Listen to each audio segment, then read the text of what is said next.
Faith and Tech Bytes with Amy Lynn.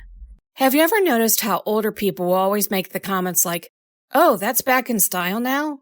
It can feel annoying to hear that, and more so at the thought that our parents were ever considered in style. This trend of everything is old is new again flows through life, not just in style of clothing, but also in faith. Example, some things that were considered cults or cult-like in the 60s and 70s is now considered mainstream.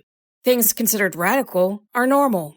As times change, so do beliefs. This is a part of natural growth, travels, and thanks to the internet, access to new belief systems.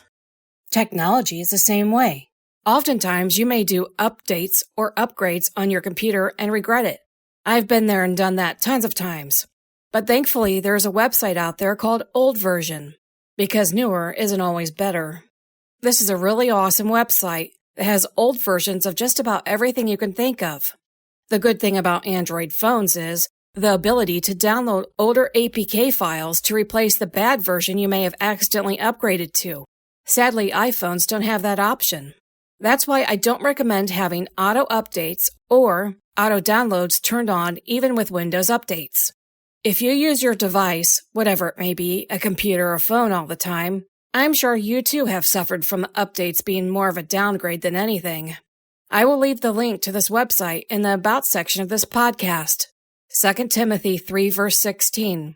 All scripture is breathed out by God and profitable for teaching, for reproof, for correction, and for training in righteousness.